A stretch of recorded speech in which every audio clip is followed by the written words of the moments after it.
नमस्कार, मैं हूं एडवोकेट जीएस पगवा। स्वागत है आपका मेरे चैनल पे। कई बार से लोग आते हैं, कहते हैं वकील साहब, जब से हमारी शादी हुई है हम बहुत परेशान हैं। हमारी पत्नी हमें बात बात पे धमकी देती है कि तुझे अंदर करवा दूंगी, तेरे माँ बाप को अरेस्ट करवा दूंगी।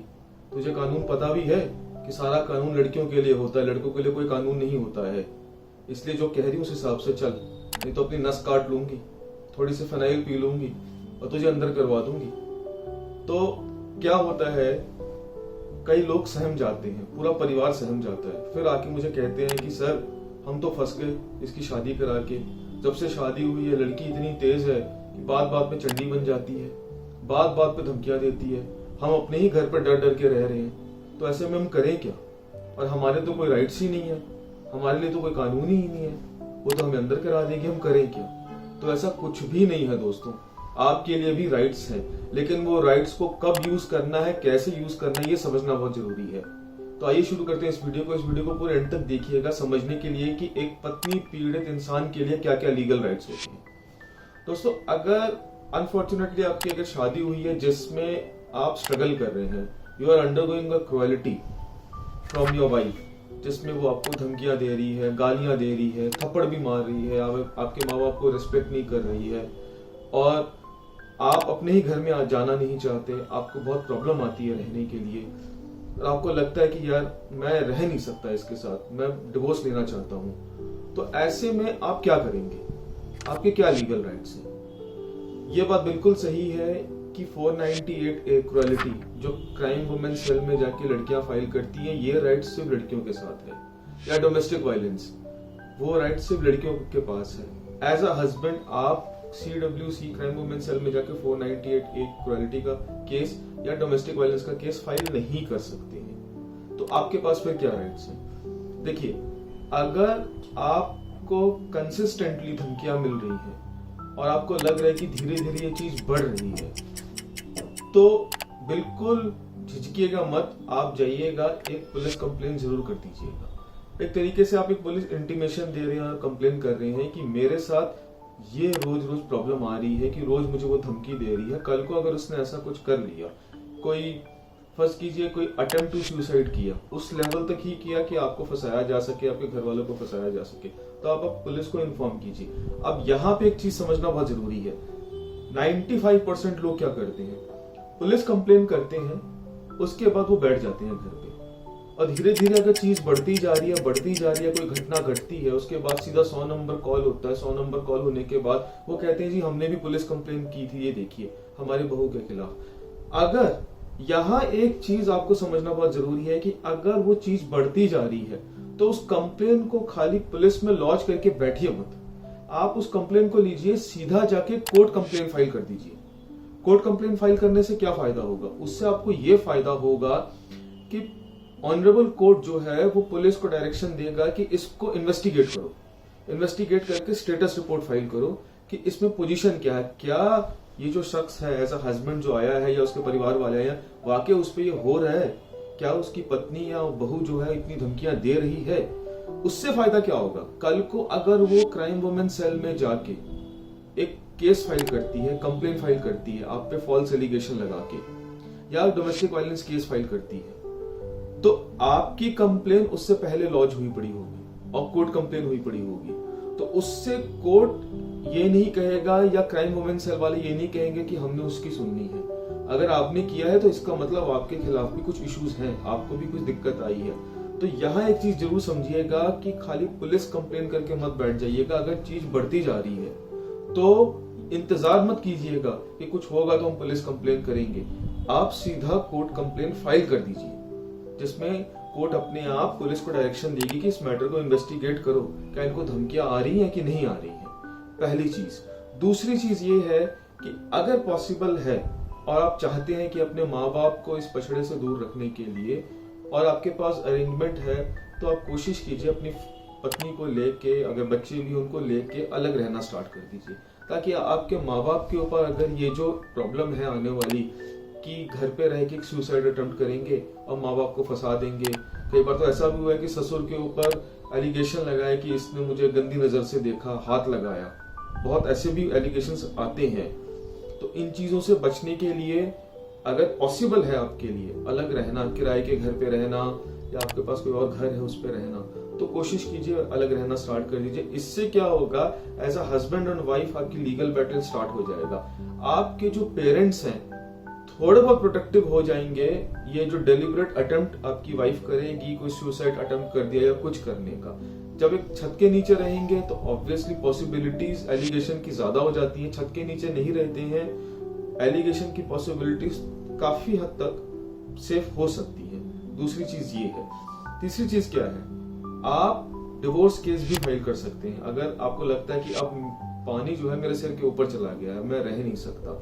अब इसमें भी एक मिथ है, कई बार लोग आके कहते हैं कि वकील साहब मैंने ये सुना है कि अगर लड़का पहले डिवोर्स केस फाइल करता है तो वो उसके खिलाफ जाता है, तो हमेशा पहले डिवोर्स केस नहीं फाइल करना चाहिए।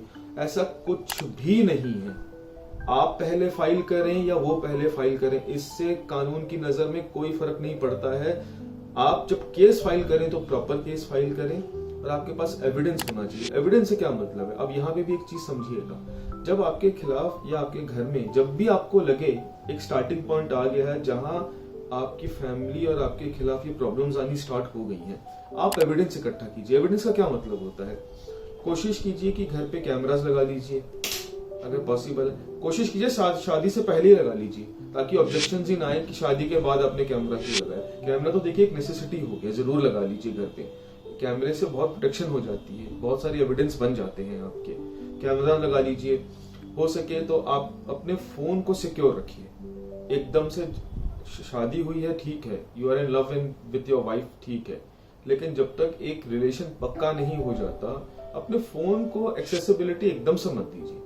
अपने फोन को अपने तक ही रखिए, अपनी प्राइवेसी को मेंटेन रखिएगा। आप सिमिलरली आप उसकी भी प्राइवेसी डिस्टर्ब मत कीजिए, उसके भी फोन को मत छेड़िए। एक रूल्स बना लीजिए कि मेरे फोन को नहीं छेड़ना, आप उसके भी फोन को नहीं छेड़ना। कोशिश कीजिए ये काम करने की। मुश्किल होता है, मैं मानता हूँ, फोन एक ऐसी चीज है कि आदत होती है देखने की, लेकिन कोशिश कीजिए अगर ये हो सकता है तो ये सारी एविडेंस इकट्ठे कीजिए। अगर कोई चैट्स है व्हाट्सएप चैट पे, अगर आप अपनी वाइफ से बात करते हैं तो वो जो सारी चैट्स होती है उसको डिलीट मत कीजिए, उसको प्रिजर्व कर लीजिए, उनका बैकअप रखिए। कब कौन सी चीज फ्यूचर में काम आएगी आपको कुछ नहीं पता। कोई बिल्स हैं आपके पास, कोई शॉपिंग कराई है या कहीं घूमने गए हैं, वो फोटोग्राफ सब साथ में रखिएगा। तो जब आप हताश होके आते हैं कि अब मुझे डिवोर्स केस फाइल करना और मैं डर रहा हूं कि मैं कैसे फाइल करूं, मेरे पे ये इल्जाम आ जाएगा या मेरा केस डिसमिस हो जाएगा, मैं अंदर हो जाऊंगा, ये सारे एविडेंस काम आते हैं। अगर प्रॉपर जब एक क्रॉस एग्जामिनेशन होगा आपकी वाइफ का, अगर केस लंबा चला तो इससे सारे एविडेंस बहुत काम आते हैं। अगर वो एलिगेशंस लगाती है तो एलिगेशंस पे दिखा सकते हैं। मैं आपको एग्जांपल देता हूँ। सपोज कीजिए वो कहती है जी आज 26 अगस्त 2024 को मेरे पति ने मुझे बहुत मारा, और आपके पास एविडेंस है कि आप उस दिन चंडीगढ़ में थे। सपोज कीजिए आपके पास कोई ट्रेन की टिकट है या कुछ है, तो उस एलिगेशन को कैसे आप काटेंगे? दिखा देंगे जनाब मैं तो उस दिन चंडीगढ़ था, ये टिकट है, इसका मतलब उसने मुझ पर झूठा इल्जाम लगाया है। तो ये सारी चीजों को, आपके को ट्रेन टिकट्स होती हैं, ये सब चीजों को इकट्ठा करके रखिएगा।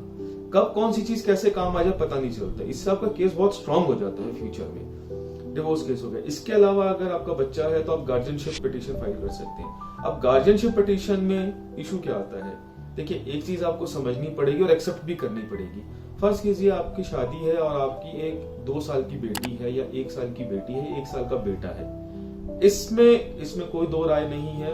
कोर्ट थोड़ा इंक्लाइंड होगा कि बच्चे की कस्टडी माँ के पास आए, 2 रीजन से। एक, अगर वो ब्रेस्ट फीडिंग चाइल्ड है जिसको माँ के दूध की जरूरत है तो उस टाइम तक तो कस्टडी माँ के पास रहेगी। दूसरा, अगर वो शुरू से माँ के पास रहा है तो माँ के पास ही कस्टडी काफी हद तक जाती है, अनलेस एंड अनटिल कोई क्रुएलिटी है या एडल्ट्री है, माँ का कोई अलग रिलेशनशिप हो। अदरवाइज बच्चों के लिए ये बात सही है कि 2 साल 3 साल 4 साल का या 5 साल का बच्चा हो तो कस्टडी जो है मदर के लिए थोड़ा सा कोर्ट इंक्लाइन होता है, डिपेंडिंग अपॉन कि बच्चे की भी लव एंड अफेक्शन किसके लिए ज्यादा है। बट एक जनरल प्रेसिडेंट की बात करें, एक जनरल फॉर्मेट ऑफ थिंकिंग की बात करें, समाज की और कोर्ट्स की ओवरऑल जजमेंट्स के बारे में, थोड़ा से कस्टडी माँ की तरफ इंक्लाइन होती है। ये आपको समझना पड़ेगा। बट इसका मतलब ये नहीं है कि आपके विजिटेशन खत्म हो जाएंगे। अगर कस्टडी माँ के पास है तो आप विजिटेशन आपके कोर्ट बिल्कुल डिसाइड करता है कि आप बच्चे से मिल सकते हैं। आप हफ्ते में 1 दिन मिल सकते हैं, 2 दिन मिल सकते हैं, वो डिपेंड करता है आपके केस पे। हाँ, ऑब्वियसली मेंटेनेंस भी आएगा। अब मेंटेनेंस पे आते हैं। देखिए क्या होता है, 95% हिंदुस्तान में मेंटेनेंस जो है लड़कियां फाइल करती है लड़के के खिलाफ, लेकिन आपको ये समझना जरूरी है कि मेंटेनेंस कोई भी फाइल कर सकता है, या हस्बैंड है या वाइफ है। अगर आपकी पत्नी फर्ज कीजिए 1 लाख रुपए महीना कमाती है और आप 10,000 का महीना कमाते हैं, तो आप भी फाइल कर सकते हैं अपनी पत्नी के खिलाफ कि मैं 10,000 रुपए महीना कमाता हूं, मेरा गुजारा नहीं है, तुम मुझे पैसे दो। होता नहीं है, अगर होता भी है तो लोग फाइल नहीं करते हैं। किस लिए फाइल नहीं करते हैं? ये सोच के कि यार मेंटेनेंस तो लड़कियां ही फाइल कर सकती हैं। ऐसा कुछ नहीं है, आप भी कर सकते हैं। अगर ऐसी सिचुएशन है कि if she is earning let's say 1 lakh और आप 10,000 के क्राइटेरिया में है, तो आप भी क्लेम कर सकते हैं। अब एक बच्चा है, अगर उसके लिए मेंटेनेंस फाइल हुई है और दोनों वर्किंग है, तो बच्चे के लिए कोर्ट डिसाइड करेगा मेंटेनेंस तो आप दोनों को देनी होगी। तो कहने का ये मतलब है डिवोर्स आप फाइल कर सकते हैं, आप पुलिस कंप्लेन फाइल कर सकते हैं, पुलिस कंप्लेन के बाद आप कोर्ट कंप्लेन भी फाइल कर सकते हैं। उसके अलावा आप गार्जियनशिप पिटीशन भी फाइल कर सकते हैं, जिसमें विजिटेशन और कस्टडी तो नहीं, शायद मिले या ना मिले वो मैं नहीं कह सकता, डिपेंड करता है केस पे। विजिटेशन तो कोर्ट एस्टेब्लिश कर देता है सब्जेक्ट टू अगर आप मेंटेनेंस देते हैं तो। उसके ये सारी चीजें अगर आप करेंगे तो आपके भी उतने ही राइट्स हैं। ये एक सोसाइटी में हाइप दे दिया गया है, 2 ही राइट्स तो एक्स्ट्रा हैं अगर वाइफ के देखे जाए, एक 498A फाइल करने का और एक डोमेस्टिक वायलेंस फाइल करने का। अगर आपके पास प्रॉपर एविडेंस है तो आप इन दोनों से भी बच सकते हैं। तो आपको ये समझना होगा कब कौन सी चीज कैसे लीगली यूज करनी है, और एविडेंस जरूर रखिएगा अपने पास, उससे आपको बहुत बेनिफिट मिलने वाला है। इसके अलावा अगर आप और कुछ भी जानना चाहते हैं या आपके कोई भी सवाल है, आप हमें पूछ सकते हैं, हम आपकी बिल्कुल हेल्प करेंगे। हमारे चैनल को सब्सक्राइब कीजिए और ऐसी इंफॉर्मेशन के लिए हमारी वीडियोस देखते रहिए। धन्यवाद।